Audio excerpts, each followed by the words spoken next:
Bonjour à tous, bienvenue à Tallinn. Ça fait 3 ans que j'étais pas venu ici. La dernière fois, c'était pour l'Ironman en 2021, au mois d'août, lorsque je m'étais qualifié pour les championnats du monde à Hawaï. La ville a quand même bien changé depuis. C'est une ville qui est relativement sympa, avec un petit centre médiéval, un peu pavé, piéton, et à l'extérieur, ça se modernise. C'est assez cool. Par contre, ce qui change pas, c'est le temps. Il était pas terrible cette semaine. Il faisait assez froid, d'ailleurs là je suis assez couvert. Ça change clairement par rapport à là où je viens. Il y a quand même, allez, on va dire en ce moment, une bonne quinzaine de degrés en moins. Il a plu pas mal de fois depuis qu'on est arrivé. Mais bon, normalement, demain, le jour de la course, ça devrait aller. Il ne devrait pas pleuvoir. Et d'ailleurs, je pense que la planète part en couille. Le temps, ça va pas du tout. Parce qu'il prévoit 28 degrés. Donc on va passer de 18 degrés, 17, 18 degrés à 28 degrés. Bon, ça va être un peu stressant plus à gérer pendant la course. D'autant plus que, comme vous le savez, il y a une semaine, j'ai fait un Ironman en Suède. Ça s'était plutôt très bien passé. Je vous ai fait la vidéo du débrief il n'y a pas très longtemps. Ça laisse quand même des séquelles, hein, un Ironman, on va pas se mentir. La natation, ça va. Je suis allé nager 2-3 fois, 2 fois en piscine et une fois juste dans le... Alors, j'en reparle après, mais... juste dans la mer, pas très loin d'ici. Il y a des méduses et tout, c'est pas ouf. Mais bon, normalement, ça devrait être dans un lac. Je vous en retiens 2 mots juste après. Le vélo, j'ai fait 2 sorties depuis. Non, 3 en fait. Une, c'était sur vélo d'intérieur à l'hôtel quand on était à Stockholm. La deuxième, c'était ici, une fois que j'ai remonté le vélo il y a 2 jours. Il a plu, le vélo il était dégueulasse, c'était l'horreur, j'ai dû le mettre sous la douche avec moi pour le nettoyer. En vrai, j'ai jamais eu un vélo comme ça, c'était cauchemardesque, mais bon, j'ai réussi à le rattraper. Et la troisième, c'était tout à l'heure, ce matin, 1 heure avec 10 minutes tempo, c'était très sympa.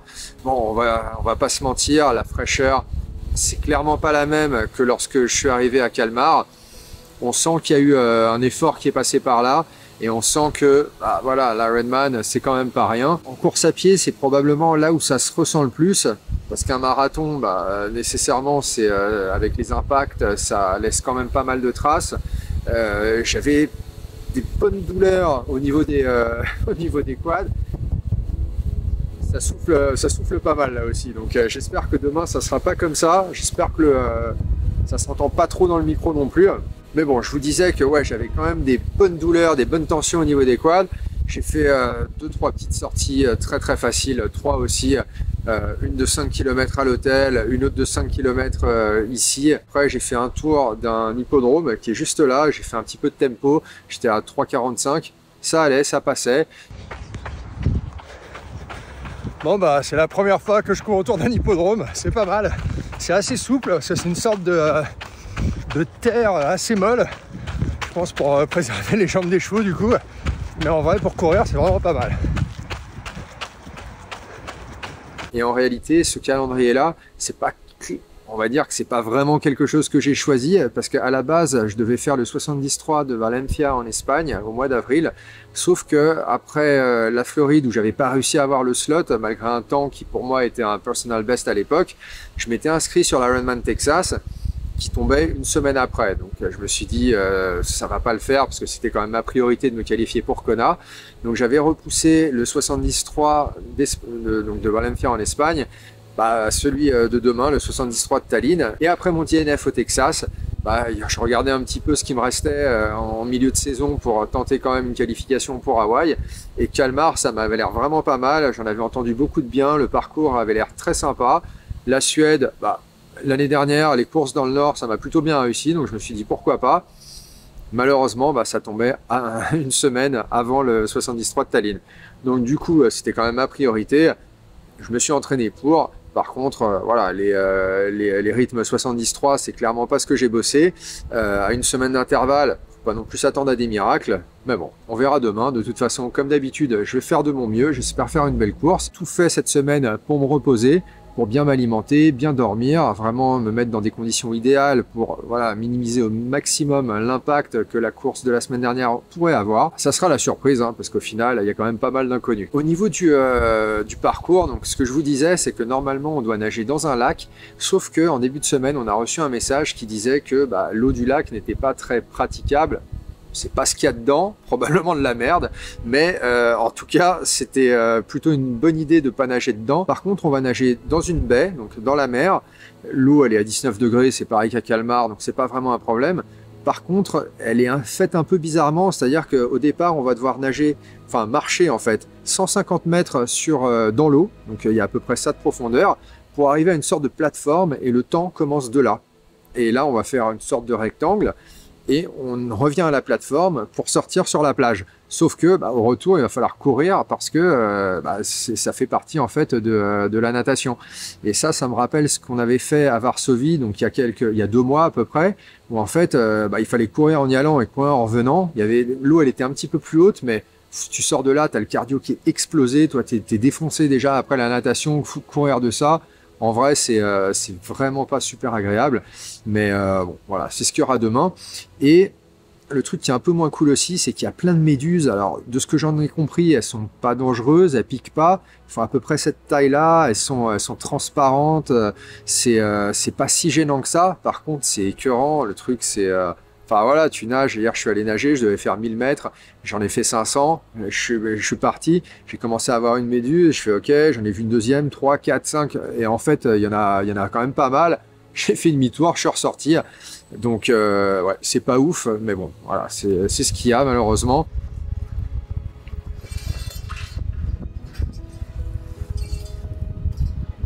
Bon j'ai fait la moitié de ce que je devais faire parce que je suis parti là-bas. Il y a pas mal de courants, c'est pas super agréable et c'est vraiment pas profond. Et en fait, il faut nager, enfin il faut marcher jusqu'à...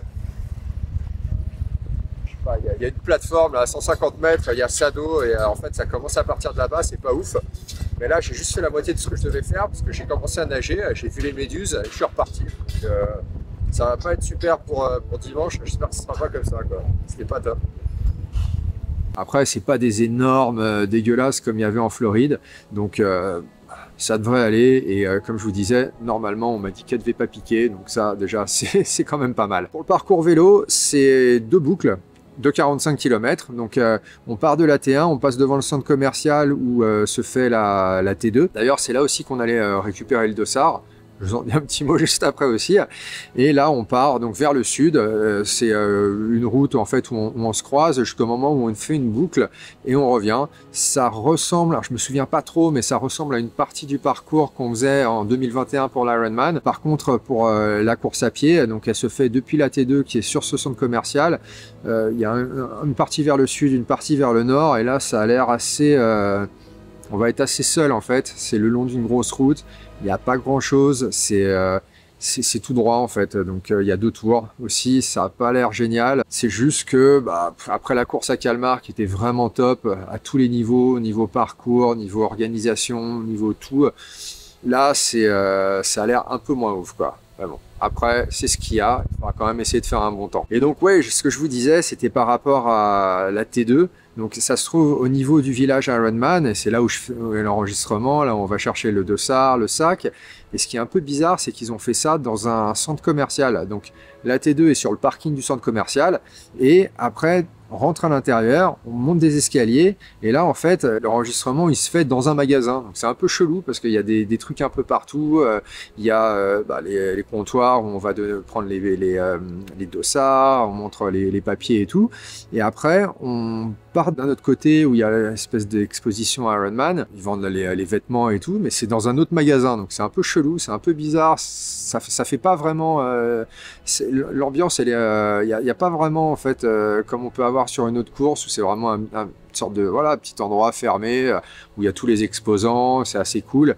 Là, c'est clairement pas ça et en vrai, j'ai pas du tout kiffé, c'était pas top. Donc là, qu'est-ce qu'il me reste à faire? Il est 15h20, on peut déposer le vélo et les sacs à partir de 17h jusqu'à 21h. Parce qu'en fait, samedi, aujourd'hui, il y a l'Ironman. Je vais y aller vers 18h, tranquillement. Donc, le temps d'organiser un peu les sacs, le vélo. Niveau objectif, honnêtement, il n'y en a pas. Après, il n'y a pas de stress. Je suis pas là pour prendre un slot. Marbella, l'année prochaine, en 2025, ça m'intéresse pas. Donc, ce qui m'intéresse, c'est un bon classement dans mon groupe d'âge. C'est un bon temps. C'est me faire plaisir, passer un bon moment et finir ces 10 jours dans le Nord. Après la Suède, comme il faut, sur une note positive. Bah écoutez, c'est à peu près tout pour aujourd'hui. Donc je vais aller me préparer et je vous dis à très vite pour le debrief.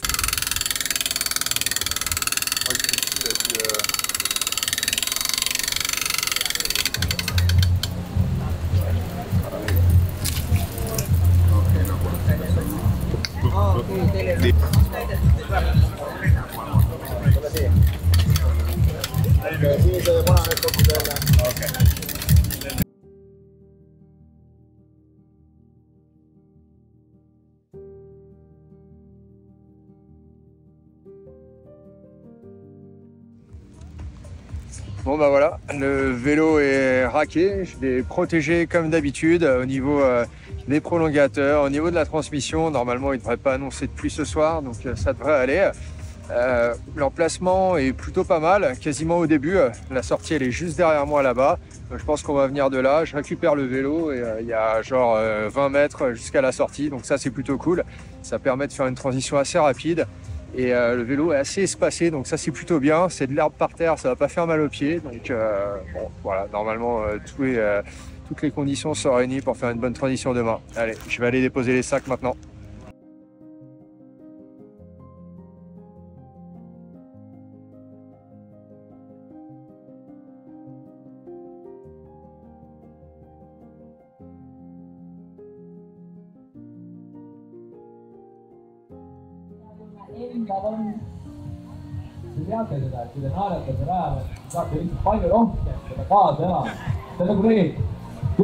Bon bah voilà, j'ai déposé le vélo, enfin le vélo j'avais déposé hier, j'ai tout installé dessus.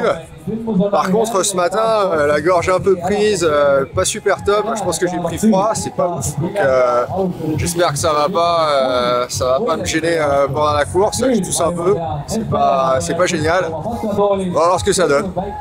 En tout cas là ce qui est sûr c'est que on va rentrer parce qu'il est 8h22. Le départ c'est à 10h30 donc il y a 2 heures. On va pas attendre à rien faire dans le froid parce qu'il fait pas encore très chaud à cette heure là. Donc on va rentrer à la maison qui se trouve à 5 minutes d'ici en voiture. Ça va permettre de se changer, tranquillement de se préparer et de revenir pour le départ. Allez.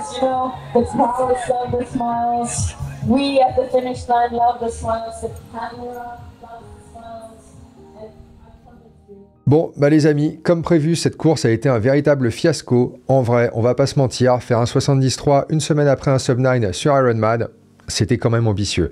Surtout en ayant chopé la mort avec de la fièvre le matin de la course, que je me suis d'ailleurs traîné après pendant 2 bonnes semaines si vous avez checké mes entraînements sur Strava, et tout ça dans une ambiance qui était quand même pas ouf. Donc en 2 mots, parce que très honnêtement, il n'y a pas grand chose à en dire. La natation s'est passée sans forcer, la mer était démontée, les méduses étaient au rendez-vous, la petite course avec de l'eau jusqu'aux genoux en entrant et en sortant de l'eau, bah ça a clairement pas aidé. Et donc je sors de là en 32 minutes 12 secondes, clairement c'était pas ma meilleure natte. La T1 est un petit peu longue et en vrai je sens que je suis pas non plus au top de ma forme. J'ai exactement le même matériel qu'à Calmar, donc je sais quoi utiliser.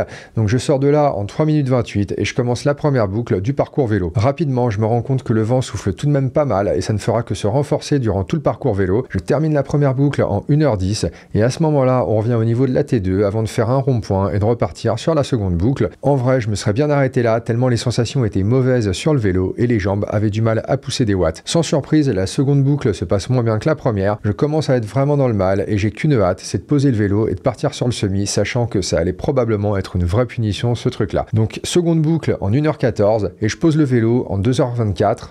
Pas terrible, avec une moyenne de 38 km/h, clairement pas impressionné par ma perf. La T2, comme je vous l'ai dit, c'est le parking d'un gros Sandco, donc imaginez le carrefour qui est près de chez vous, on y installe un parc à vélo, et ben voilà, c'est ça la T2 de 73 de Tallinn. Ça vend pas vraiment du rêve, et j'y reste 2 minutes 32 secondes avant de partir sur la course à pied. Bon, rapidement, on va pas se mentir, je vois que ça va pas du tout, et la moyenne est vraiment pas ouf. C'est 2 boucles de 10 km, je pars sur un 4,15 au kilo, de toute façon je peux pas vraiment faire plus, et je termine sur du 5,25 pour un total de 1h45 de course à pied avec un pace moyen de 5,10. On va dire que c'était une bonne vieille sortie en EF en gros. Je suis bien content de passer la ligne d'arrivée et d'en terminer avec cette course des enfers en 4h48 minutes et 4 secondes. Après le Texas, je m'étais dit qu'abandonner, sauf situation extrême, n'était clairement pas une option. Et même si le corps ne voulait pas, même s'il y avait de la fièvre au départ, j'allais en terminer avec ce 73 tant que j'arrivais à mettre un pied devant l'autre. Clairement, c'était pas la meilleure expérience et si vous êtes dans cet état-là avant la course, posez-vous bien la question si ça vaut vraiment la peine de prendre le départ. Avec le recul, Honnêtement, j'en suis pas certain vu que je pense clairement pas en avoir profité un seul moment sur cette course. Au final, une expérience assez mitigée à Tallinn. Le nouveau parcours n'est vraiment pas top. L'organisation, on va dire qu'elle laisse clairement à désirer. L'ambiance, comment vous dire, sur un centre commercial, il n'y en a pas vraiment. Et en plus de ça, devoir attendre 2 heures entre la fermeture du parc à vélo et le départ de la course pour ne pas gêner les pros, en vrai, c'est de l'abus. Leur course, ok, c'est une chose, mais bon, ça ne veut pas non plus dire qu'on doit le faire au détriment de ceux qui payent pour être là. Donc ce qui est clair, c'est que si je retourne à Tallinn, ça sera clairement pas pour une course. Je suis pas non plus certain de vous la recommander, vu la configuration actuelle. Cette année, il me restera encore un 73 à Taupo lors des championnats du monde pour me rattraper sur la distance, parce qu'en vrai, en 2024, entre Varsovie et Tallinn, on peut pas vraiment dire que j'ai brillé sur 73. Comme toujours, merci pour votre soutien et je vous dis à très vite pour une nouvelle vidéo et notamment pour le debrief de Kona sur lequel je dois vraiment commencer à taffer.